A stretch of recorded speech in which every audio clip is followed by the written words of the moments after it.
ब्रह्मनाथ।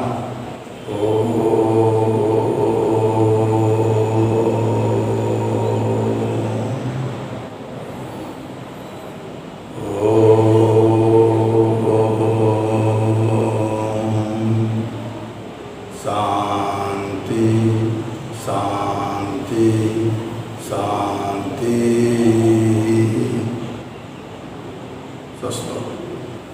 पिलाने आज कालांशु आपण स्वागत। कोणार्क एकांकिकार प्रथम गोटे कालांश आम करथिले से प्रथम दृश्य सरथिला। वर्तमान से गोटे दीटा प्रश्नर उत्तर कहतु तापर आम द्वितीय दृश्य को जापर। कोणार्क एकांकिकार लेखक किए? भंजकिशोर पट्टनायक। ठीक अच्छे। मूल कथा ए एकांकिकाटी केउं विषय उपर आधारित केउं विषय उपर नाट्यायित बोले प्रश्न आसीबो। कौन कहवा? हाँ, कोणार्क मंदिर दधिनौती बसिवा प्रसंग उपर नाट्यायित। भंजकिशोर पट्टनायक विषय आगुरी आम आलोचना सरी। प्रथम दृश्य आम यह पढ़ते जे लांगुला नरसिंहदेव प्रथमे चंद्रभागा तीर चंद्रभागा मुहाण उपस्थित अच्छा। सूर्योदयर दृश्य से समय सहित उपस्थित अच्छा शिवेई सांतरा आउ रखी अंगरखी से उपस्थित थिबा समय से सूर्यंकर उदयकालीन दृश्य देखि अत्यंत आह्लादित होती एवं कहते जे अपूर्व दृश्य सूर्यदेव जेपरी समुद्र वक्षरु लंफ प्रदान करी आकाश रे उदित होती से भाया देखा जाती। परवर्ती माँगर शेष इच्छा कथा कहते। माँ थे छाया महादेवी। मन रखा नाटी अनेक थर परीक्षा पढ़ता हूँ। छाया महादेवी। छाया महादेवी शेष इच्छा थिला जे चंद्रभागा ठारे गोटे सूर्य मंदिर निर्माण हो, कारण से सौर उपासक थे सूर्यवंशी राजा।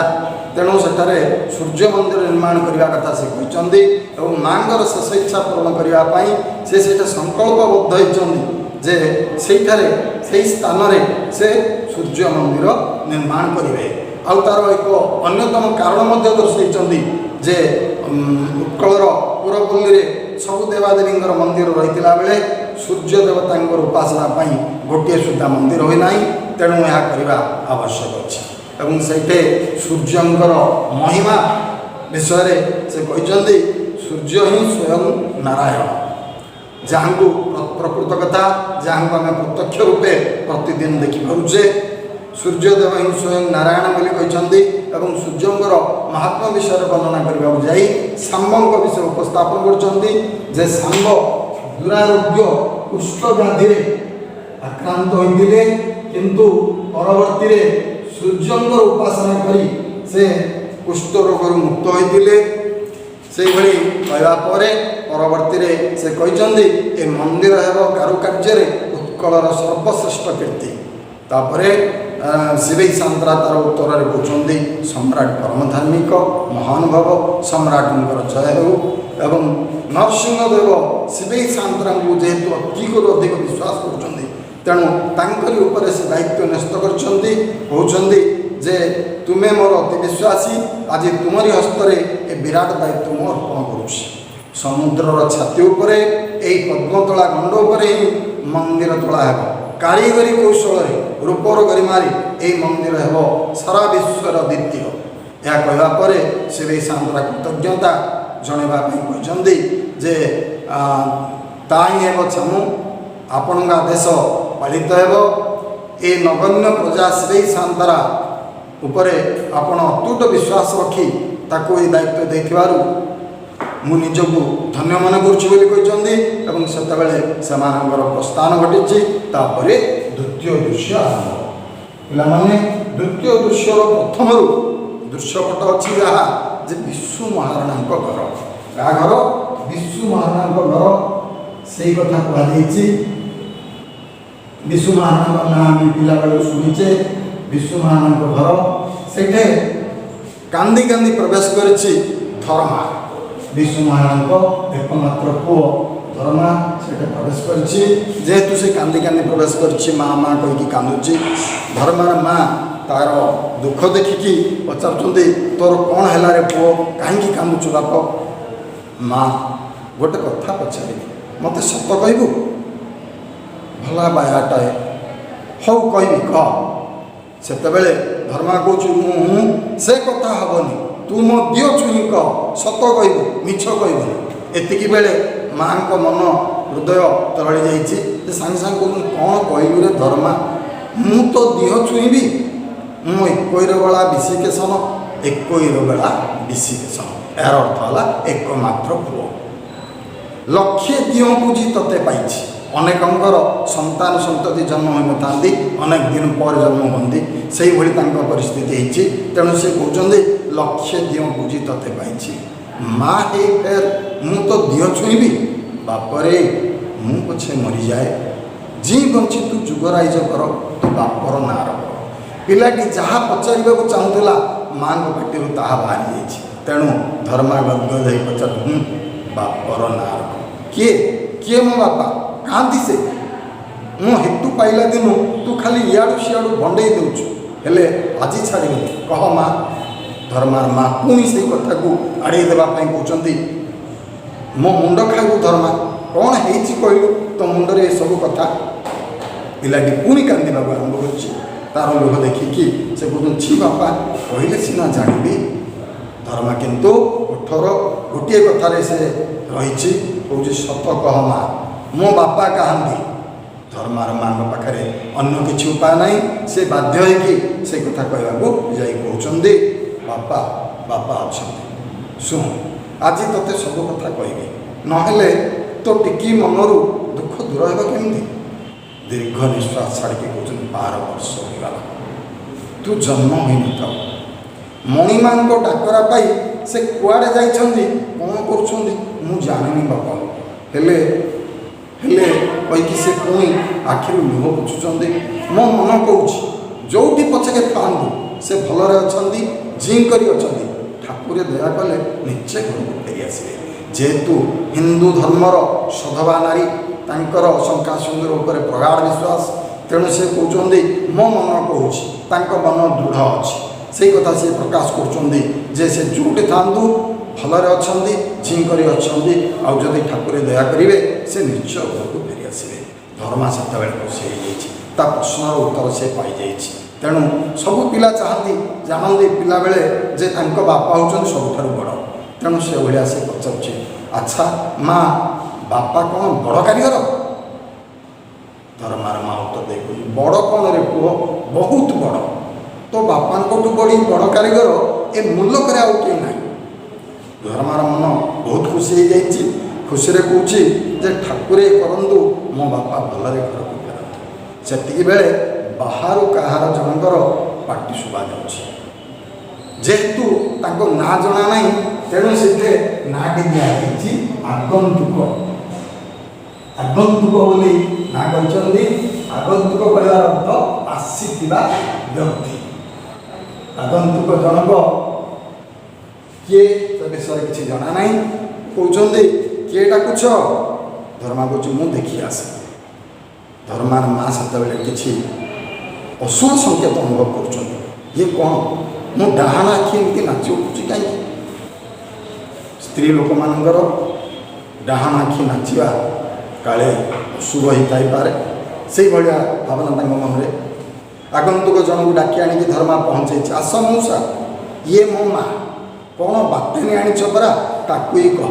ବାତେନି ବୋଲି ଗୋଟେ ଶବ୍ଦ କହିଛନ୍ତି। ସେ ବାତେନି ଶବ୍ଦର ଅର୍ଥ ହେଲା ବାର୍ତ୍ତା। ଯାହା ବାର୍ତ୍ତା ଆଣିଛ ତାଙ୍କୁ ହିଁ କୁହ, ଇଏ ମୋ ମା। ଏତିକି କହିଲା ପରେ ଧର୍ମାର ମା ପଚାରୁଛନ୍ତି, କିଏ ତୁମେ ବାବା, କାହାକୁ ଖୋଜୁଛ? ଆଗନ୍ତୁକ ଜଣକ ସେତେବେଳେ କହୁଛି, ମା ତୁମେ ଶିବେଇ ମହାରଣାଙ୍କ ଗୃହିଣୀ ତ? ତୁମେ ବିଶୁ ମହାରଣାଙ୍କ ଗୃହିଣୀ ତ?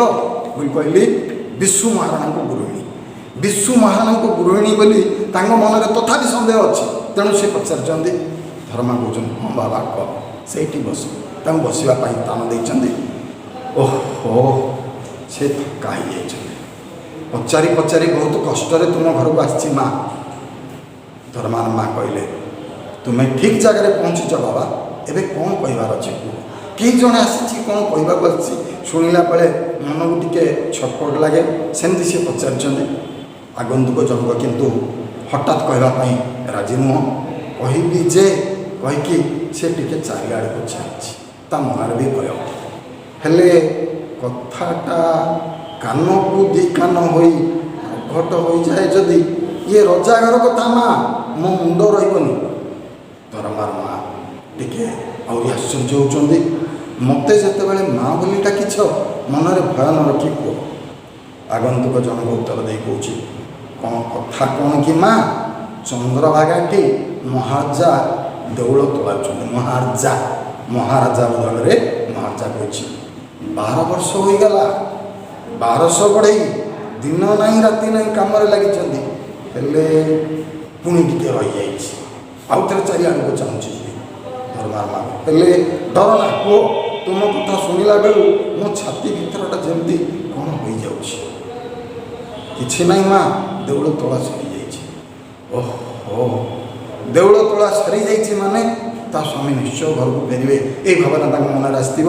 ସେତିକିବେଳେ ସେ କହୁଛନ୍ତି ଶାନ୍ତିରେ ନିଶ୍ୱାସ ମାରିକି, ହେଲେ ଦଧି ନୁତି ମାରି ବସିନି। ହଁ ମା, ଅସଲ ମୁଣ୍ଡି ମରିପାରୁନି। ଦଧି ନଉତି ଯାହା ମନ୍ଦିରର ଶିଖର ଜାଗାଟାକୁ, ଶୀର୍ଷ ସୋପାନକୁ ଦଧି ନଉତି କୁହାଯାଏ, ଯାହା ଆମେ ଉପରର ଚୂଳ ବୋଲି କହୁ। ଦଧି ନଉତି ବସିପାରୁନି, ଏଇ କଥା ସିଏ ପ୍ରକାଶ କରିଛନ୍ତି। ଅସଲ ମୁଣ୍ଡି ମରିପାରୁନି। ସେତିକିବେଳେ ଧର୍ମାର ମା ପଚାରୁଛନ୍ତି, ମରିପାରୁନି ନା, ବିଶୁ ମହାରଣା ଭଳି କାରିଗର ଥକି ପଡ଼ିଲାଣି। ତାର କଳ ବଳ କୌଶଳ ସବୁ ହାର ମାନିଛି। ସେ ସବୁ ପ୍ରକାର ଯେତେ ଚେଷ୍ଟା କରିବାର ଅଛି କରିସାରିଛି, ହେଲେ କାମ ସରିପାରୁନି। ଧର୍ମା ଆଶ୍ଚର୍ଯ୍ୟ ହେଇକି ପଚାରୁଛି, କ'ଣ କହିଲ ମଉସା, ବାପା ହାରିଗଲେ? କୌଣସି ପିଲା ତା ବାପାଙ୍କର ହାରିବା ଶୁଣିବା ପାଇଁ ପ୍ରସ୍ତୁତ ନୁହେଁ। ସେଇଭଳିଆ ସିଏ ମଧ୍ୟ ପଚାରିଛି। ଆଗନ୍ତୁକ ଜଣ କହୁଛନ୍ତି, ତା ଛଡ଼ା ଉପାୟ କ'ଣ? ସବୁ କାମ ସରିଲା, ହେଲେ ଦେଉଳର ଅସଲ ଚୁଳି ମରା ହୋଇପାରୁନି। କ'ଣ ଯେ ହେଲା ସେଇ ଚକାଡଳାଙ୍କୁ ଜଣା। ମଣିଷର ବିଦ୍ୟା ବୁଦ୍ଧି ସବୁ ବିଫଳ ହୋଇଛି। ଯେତେ ପ୍ରକାର କୌଶଳ ଅବଲମ୍ବନ କରିବା କଥା କରିସାରିଛନ୍ତି, ତାଙ୍କ ଜ୍ଞାନରେ ଯାହା ଅଛି ସେସବୁ ପ୍ରୟୋଗ କରିସାରିଛନ୍ତି, କିନ୍ତୁ କାମ ହୋଇପାରିବ। ଧର୍ମାର ମା ସେତେବେଳେ ଆଶ୍ଚର୍ଯ୍ୟ ହେଇକି କହୁଛନ୍ତି, ବଡ଼ ଆଶ୍ଚର୍ଯ୍ୟ କଥା କହୁଛ ମାମା। ଧର୍ମା କିନ୍ତୁ ସେତେବେଳେ ଅସଲ କଥାଟି କହୁଛି ଯେ ମୂଳ ଦୁଆରେ କେଉଁଠି କ'ଣ ଦୋଷ ରହିଯାଇଛି ବୋଲି ଭାର ସମାନ ରହୁନି। ମୂଳ ଦୁଆରେ କେଉଁଠି କିଛି ଦୋଷ ରହିଯାଉଛି ବୋଲି ଭାର ସମାନ ରହୁନି। ଅର୍ଥାତ୍ ଯଦି କିଛି ଅସୁବିଧା ଅଛି, ମୂଳ ଦୁଆରେ ଅସୁବିଧା ଅଛି, ତେଣୁ ଭାର ସମାନ ରହୁନି। এই কথা সে প্রকাশ করছে। আগন্তুক জনক আশ্চর্য, আরে বাহ, এড়ে বকটে পিলা এতে অনুমান, ये विश्व महाराणा को पुओ ना, सागे सागे पचारुछि। अर्थात बापांकर गुण पिलांग पाखरे प्रकाश पाए। ठीक से भलिया जेहेतु एते बढ़िया अनुमान करके से कहि पारिछि, तेणु निश्चित रूपे विश्व महाराणा भली बड़ कारीगर पुओ हेतिबो, ए कथा से निश्चित होछि। धर्मार मान कहले, हाँ बाबा, सेई गोटिक तो ठाकुर आमको देइछन्ति। आगंतुक जनक कहछि, खूब भल हेछि, कूल रहिले सब कथा सीना। एइटा कहू सी गोटे कथा कहीदेले, कूल रहिले सब कथा सीना। अर्थात तांक कूल प्रति किछि विपत्ति अछि, ए कथा तांक मन को आसी जाउछि। धर्मार माँ कहले, एमिति कौन कहछ बाबा? आगंतुक जनक पिलाटी को पचारले, हे पुओ, तो ना कौनटी, तो ना कौनटी? ए टी लगिकी कथबार्ता व्यवहार पुरी अंचल रही थाए, से कथा से कहते। धर्मा से कौच धर्मपद, मत समस्ते धर्मा डाकते। आगंतुक जनक खुशी है कि हौ हौ बापा धर्म ताके गेल करदे कहते, मो धन जा शुणुचु कहारी आगे कथा पिटेबू नहीं तो से 1200 बढ़ई सांगे मो मुंड भी घटी। धर्मार माँ आश्चर्यचकित, कौन है 1200 बढ़ई मुंड काट हे? ଆଉ କିଛି ଉପାୟ ନାହିଁ। ଯେହେତୁ କହିସାରିଛି, ଆଗନ୍ତୁକ ଜଣକ ଅତି ଚାଲାକ, ଯାହା କହିବା ପାଇଁ ଆସିଛି ତାହା ହିଁ କହୁଛି, କିନ୍ତୁ ଭିନ୍ନ ପ୍ରକାରେ ବୁଲେଇ ବଙ୍କେଇ କହୁଛି। ମହାରାଜା ଯେଉଁ ଦିନକୁ କଣ୍ଟ ଦେଇଛନ୍ତି ସେଇ ଦିନ ସୁଦ୍ଧା ଦେଉଳର ଚୁଳି ମାରି ନ ପାରିଲେ ସବୁ ବଢ଼େଇଙ୍କ ମୁଣ୍ଡ କାଟ ହେବ। ସବୁ ଜାଣୁଛ ମା, ମହାରାଜାଙ୍କ ଆଦେଶ କେହି କ'ଣ ମାନ୍ୟ କରିପାରିବ? ସେତିକି ବେଳେ ଧର୍ମାର ମା ଆହୁରି ଭୟଭୀତ ହେଇକି କହୁଛନ୍ତି, ତାଙ୍କ ପ୍ରାଣ ଯେମିତି ଥରି ଉଠୁଛି, ହେ ପ୍ରଭୁ, ଶେଷରେ ପୋଡ଼ା ଭାଗ୍ୟରେ ଏଇଆ ଥିଲା। 12 ବର୍ଷ କାଳ ଆମ ମା ପୁଅ ଦୁଇଟାଙ୍କୁ ନିଆଶ୍ରୀ କରି ଯିଏ ଘର ମୁହଁ ଚାହିଁ ନାହାନ୍ତି, ସିଆଡ଼େ ତାଙ୍କର ମୁଣ୍ଡ କାଟ ହେବ, ଆଉ ଆମର ଦେଖା ବି ହେବ ନାହିଁ। ଆଗନ୍ତୁକ ଜଣକ, ହଉ ମା, ମୁଁ ବାହୁଡ଼ି ଯାଉଛି। ଯିବା ଆଗରୁ ଖାଲି ଏତିକି କହିଯାଉଛି, ତୁମ କୂଳରେ ଯଦି ଆଉ କେହି ଭଲ କାରିଗର ଥାଏ ତାକୁ ଚନ୍ଦ୍ରଭାଗା ଟିକେ ପଠାଇବ, କାଳେ ଚକାଡଳାଙ୍କ ଅନୁଗ୍ରହ ଥିବ। ଚକାଡଳା ହେ ତୁମରି ଇଚ୍ଛା ପୂର୍ଣ୍ଣ ହୁଏ। ଗଲାବେଳକୁ ପୁଣି ଥରେ ଧର୍ମ କହିଯାଉଛନ୍ତି, ଯାଉଛି ବାପ, ତା କହିକି ସେ ଧୀରେ ଧୀରେ ସେଠାରୁ ପ୍ରସ୍ଥାନ କରୁଛନ୍ତି। ଧର୍ମାର ମା ଧର୍ମକୁ କୂଳକୁ ଟାଣି ଆଣି କାନ୍ଦି କାନ୍ଦି କହୁଛନ୍ତି, ବାବୁରେ, ମୋତେ ତ କିଛି ବାଟ ଦେଖାଯାଉନି, କାହାକୁ ପଚାରିବି, କାହାକୁ ପଠେଇବି, ମୋତେ ତ ଚାରିଆଡ଼େ ଅନ୍ଧାର ଦିଶୁଛି। ତାଙ୍କ ପରା ମଣିଷ ଯେଉଁଠି ହାରିଗଲେ, କିଏ ଆଉ ଅଛି ଯେ ଦେଉଳର ମୁଣ୍ଡି ମାରିବ? ତାଙ୍କ ସ୍ୱାମୀଙ୍କ କାର୍ଯ୍ୟ ଉପରେ ତାଙ୍କର ବିଶେଷ ବିଶ୍ୱାସ, ପ୍ରଗାଢ଼ ବିଶ୍ୱାସ। ତେଣୁ ସେ କହୁଛନ୍ତି ଯେ ନିଶ୍ଚିତ ରୂପେ ସିଏ ହିଁ କରିପାରିଥାନ୍ତେ, ତାଙ୍କ ହାତରେ ଯଦି କାମ ହେଲାନି ତାହେଲେ ଆଉ କିଏ କରିପାରିବନି। ଧର୍ମା ପଚାରୁଛି, କାହିଁକି? ମୁଁ ପରା ଅଛି, ତୁ ଭାବନା କରନି ମା, ବାପର ପୁଅ ମୁଁ, ଦେଉଳ ମୁଣ୍ଡି ମୁଁ ମାରିଦେବି। ଧର୍ମାର ମା ଆଶ୍ଚର୍ଯ୍ୟ, ତୁ? ହଁ ମା, ମୁଁ ବିଶୁ ମହାରଣାର ପୁଅ, କେବେ ହେଲେ ହାରିବିନି, ବଡ଼ ଠାକୁରେ ତାର ସାହା ହେବେ। ଏତିକି କଥା ସିଏ ସ୍ପଷ୍ଟ କହୁଛି ଯେ ସେ କେବେ ହେଲେ ହାରିବନି। କାହିଁକି ନା ବିଶୁ ମହାରଣାଙ୍କ ପୁଅ, ବଡ଼ ଠାକୁର ତାକୁ ନିଶ୍ଚୟ ସାହା ହେବେ। ଧର୍ମାର ମା ପାଟି ଖନି ମାରି ଯାଉଛି।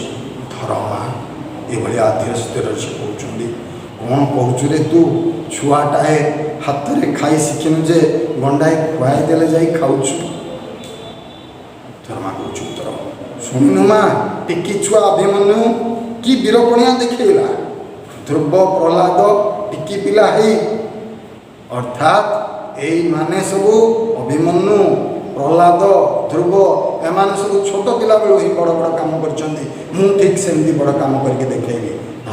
ଧର୍ମାର ମା କିନ୍ତୁ ସେଥିରେ ନାରାଜ। ନା ନା, ମୋ ଆଖି ଆଗରୁ ତୋତେ କୁଆଡ଼େ ଛାଡ଼ିଦେବିନି ରେ ବାପ। ତୋ ବାପ ଗଲେ ତୁ ଯିବୁ, କାହା ମୁଁ ଚାହିଁ ଆଉ ଏଠି ପଡ଼ି ରହିବି? ଅର୍ଥାତ୍ ସେଇ ତାର ଏକମାତ୍ର ସାହା ଭରସା ପୁଅଟିକୁ ଆଖି ଆଗରୁ ଛାଡ଼ିବା ପାଇଁ ସେ ପ୍ରସ୍ତୁତ ନୁହନ୍ତି। ସେ କଥା ସେ କହିଛନ୍ତି। ଧର୍ମା କହୁଛି, ମୁଁ ନ ଗଲେ 1200 ବଢ଼େଇଙ୍କ ଜୀବନ କେମିତି ରହିବ? ସେତିକି ବେଳେ ସବୁ ମା ମାନେ ଗୋଟିଏ କଥା କହନ୍ତି, ଏ ସବୁ କାମ କରିବା କ'ଣ ଏକା ତୁ ଅଛୁ? ଯିଏ କରିବ କରିବ, ତୁ କାହିଁକି ଯାଇଥିଲୁ? ଏଭଳିଆ ସମସ୍ତେ ନିଜ ପିଲାକୁ ବାରଣ କରିଥାନ୍ତି। ଠିକ୍ ସେଭଳିଆ ତାଙ୍କ ମନ ସେତେବେଳେ କିନ୍ତୁ ସେ ଆଉ ଗୋଟେ କଥା କହିଛି, ହାଣ ମୁହଁରୁ ବାପକୁ ବଞ୍ଚେଇବା କ'ଣ ମୋ କାମ ନୁହେଁ ମା? ତାଙ୍କ ନିଜ ପରିବାର କଥା କହିଲା, ବାପାଙ୍କୁ ହାଣ ମୁହଁରୁ ବଞ୍ଚେଇବା କ'ଣ ତାର କାମ ନୁହେଁ? ଧର୍ମାର ମାଙ୍କ ପାଖରେ ଆଉ କିଛି ଉତ୍ତର ନାହିଁ। ମୋ ମନ ଜମାରୁ ବୁଝୁନି ରେ ବାପ। ନାଇଁ, ଯିବୁ ଯଦି ମୋତେ ତ ସାଙ୍ଗରେ ନେଇ। ସେ କହୁଛନ୍ତି, ଯଦି ଯିବୁ ତାହେଲେ ମୋତେ ବି ତ ସାଙ୍ଗରେ ନେଇକି ଯା। ଧର୍ମା କିନ୍ତୁ ନାରାଜ, କହୁଛି, ନାଇଁ ମା, ସେମିତି କହନା, ମୁଁ କାଲି ସକାଳୁ ବାହାରି ଯିବି। ତୁ ମୋତେ ଖାଲି କଲ୍ୟାଣ କର, ମୋ ବାପାଙ୍କୁ ମୁଁ ଫେରାଇ ଆଣିବି। ଧର୍ମା ମା କହୁଛନ୍ତି, ବାପରେ, ତୋତେ ଆଉ ମୁଁ କ'ଣ କହିବି? ମୋ ଛାତି ଫାଟି ଯାଉଛି। ତାଙ୍କ କୋହ ସେ ସମ୍ଭାଳି ପାରୁନାହାନ୍ତି। ଧର୍ମା କହୁଛି, ଦମ୍ଭ ଧର୍ମା, ସବୁ ଠିକ୍ ହେଇଯିବ। ଆଚ୍ଛା ମା, ବାପା ତ ମୋତେ ଦେଖି ନାହାନ୍ତି, ଚିହ୍ନା ଦେଲେ ସେ ଯଦି, କହିକି ରହିଯାଇଛି। ଅର୍ଥାତ୍ ଚିହ୍ନା ଦେଲେ ସେ ଯଦି ଚିହ୍ନି ପାରିବେନି, ଏହା ହେଉଛି ତା'ର ପଚାରିବାର ବିଷୟ। ଧର୍ମାର ମା ଉତ୍ତର ଦେଇକି କହୁଛନ୍ତି, ଚିହ୍ନିବେନି? ନିଶ୍ଚୟ ଚିହ୍ନିବେ। ରକ୍ତ କ'ଣ ରକ୍ତକୁ ଟାଣିବନି? ହଉ, ତୁ ଯା, କାଲି ସକାଳୁ ମଙ୍ଗଳା ମାଙ୍କୁ ସୁମରଣା କରି ଅନୁକୂଳ କରିଯିବୁ। ତାଙ୍କର ଇଷ୍ଟଦେବୀ, ତାଙ୍କ ଗ୍ରାମ ଦେବୀ ମଙ୍ଗଳା ମାଙ୍କୁ ସୁମରଣା କରି ଯିବା ପାଇଁ ସେ କହିଛନ୍ତି। କୌଣସି ଅନୁକୂଳ କାର୍ଯ୍ୟ କଲାବେଳେ ମାଙ୍କୁ ସ୍ମରଣ କରିକି ଯାଇଥାନ୍ତି। ସେଭଳିଆ ସେ କହିଛନ୍ତି। ତୋ ହାତରେ ଆମ ବାଡ଼ିର କୋଳି ଆଉ ଏଇ ମୁଦି ପଠାଇବି। अर्थात से कोली आ मुदी देखिकी से चिन्ह पारे देखिले से ठीक चिन्हे ये कहला धर्मार मन सतोष आसी बुझ हो तू चाल मत आग भंडाए खावा दब पाने ये द्वितीय दृश्यटे ये सरी से खावाई माँ खाया देवे धर्मा खाइब से प्रस्थान घटला तृतीय दृश्य कौन घटी परवर्ती समय आम पढ़ा किंतु वर्तमान ये विषय बढ़िया पढ़ी थे प्रथम दृश्य द्वितीय दृश्य भितर जदि किसी कौन जगह शब्द अर्थ कि किसी भी डाउट आस फोन करके पचार पारे। धन्यवाद।